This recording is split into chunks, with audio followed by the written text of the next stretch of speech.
Merci, Monsieur Mignane Diouf.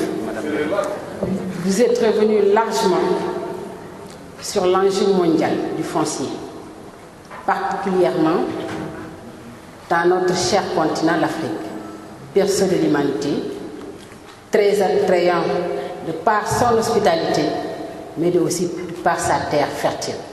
Mais encore une fois, comme je l'ai dit à Mariama, rassurez-vous. Je passe maintenant la parole à Samba Gueye, président du CNCR. Monsieur Gueye, vous avez la parole.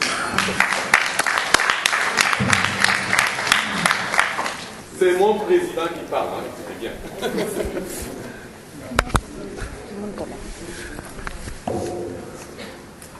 Attention. En wolof wala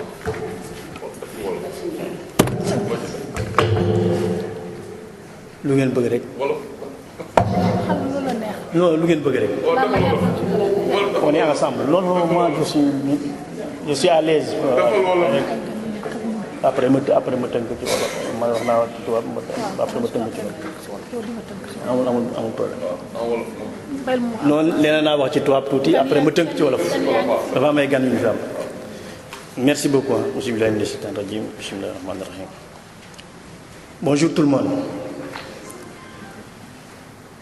Madame la représentante du ministre de l'Élevage, Madame la présidente du conseil d'administration de Enda Tiers-Monde, Madame la présidente du réseau des femmes rurales, Mesdames, Messieurs les représentants des ministères, direction technique et projets, Monsieur le coordinateur du Forum social sénégalais, Mesdames, Messieurs les représentants des commissions sur la réforme foncière, le projet du code pastoral et l'acte 3 de la décentralisation, Mesdames, Messieurs les représentants des partenaires techniques et financiers, Mesdames, Messieurs les représentants des universités et institutions de recherche et développement, Mesdames, Messieurs les représentants des organisations de la société civile, Mesdames, Messieurs les représentants des organisations patronales, Mesdames, Messieurs les représentants des organisations paysannes autonomes, Mesdames, Messieurs les représentants, Mesdames, Messieurs, je tiens d'abord à remercier Enda de m'avoir invité à l'ouverture de cet atelier qui aborde une question d'une importance capitale pour le CNCR, notamment le foncier. En effet, le CNCR, qui est une plateforme d'organisation paysanne autonome, a depuis sa création en 1993 placé les exploitations familiales rurales au cœur de son action. Il s'active pour que les politiques agricoles et de développement rural créent les conditions nécessaires à leur promotion. Ce choix s'explique par l'importance du rôle actuel et potentiel des exploitations familiales dans la sécurité alimentaire des Sénégalais, dans la gestion des ressources naturelles, dans la construction d'économies locales et régionales diversifiées et créatrices d'emplois, et plus largement par leur rôle central dans les équilibres sociaux, territoriaux et politiques. Pour ces raisons, le CNCR a accompagné l'État du Sénégal dans la réflexion pour la formulation d'une politique foncière et d'une loi concertée et consensuelle capable d'impulser le développement agricole, de sortir les populations rurales de la pauvreté et d'assurer une croissance économique durable. En effet, Suite à la sollicitation de l'État en 1999 pour avoir son avis sur le plan foncier, le CNCR, appuyé par une équipe d'experts, a lancé en milieu rural un vaste processus de réflexion sur la réforme foncière qui a abouti à la formulation en 2004 des propositions paysannes de réforme foncière. Ces dernières ont été réactualisées en 2011 avec le soutien financier de la Fondation Rosa Luxembourg et l'appui technique de l'IPAR. Aujourd'hui, les propositions paysannes sont consignées dans un livret qui a été publié en 2000 exemplaires pour une large diffusion auprès des organisations paysannes, des services de l'État, de la société civile et des partenaires techniques et financiers. Par ailleurs, le CNCR a été souvent représenté dans les cadres de concertation et le groupe de travail mis en place par l'État afin de contribuer à la réflexion pour une réforme foncière concertée et acceptée de tous. Pour toutes ces raisons, je voudrais saluer l'organisation de cet atelier qui nous offre une opportunité de partager nos réflexions pour une réforme foncière concertée, consensuelle et garante d'un développement économique et social durable. Mesdames, Messieurs, le CNCR réitère sa disponibilité à la concertation pour l'atteinte des objectifs afin de corriger les insuffisances de la législation foncière au Sénégal et les injustices dont sont victimes les populations rurales et en particulier les femmes et les jeunes.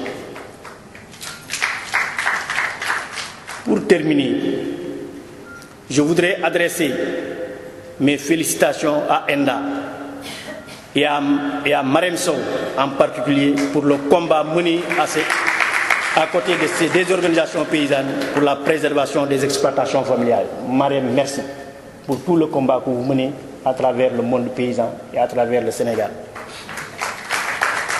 Je voudrais aussi par la suite dire que depuis 1999, nous avons amorcé ensemble avec les Sénégalais une dynamique de construction d'alliances et de complices pour nous permettre d'avoir des arguments de taille, pour interpeller les gouvernants, anticiper avec des propositions idoines pour faire ressortir la réflexion paysanne. Nous avons aussi travaillé sur une loi d'orientation agro-sylvo-pastorale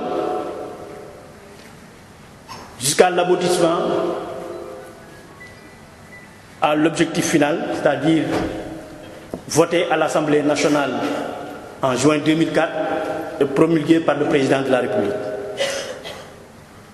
Nous sommes le premier pays de l'Afrique de l'Ouest à avoir cette loi d'orientation.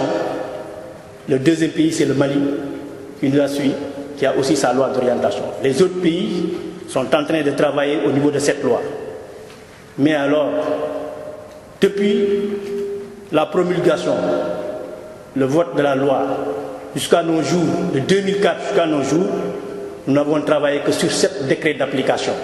Donc c'est l'applicabilité qui pose problème au niveau de nos pays. Et nous voudrions vraiment que le gouvernement s'engage à travailler à ce niveau-là pour nous permettre de parfaire cette loi d'orientation. Je pense qu'au niveau, en 2004, on avait aussi travaillé pour que la loi ne puisse pas être promulguée en y incorporant le foncier. On l'avait retiré de la loi pour y travailler, pour harmoniser nos positions et pour, en tout cas, faire apparaître les doléances de la paysannerie. Et nous disons que maintenant,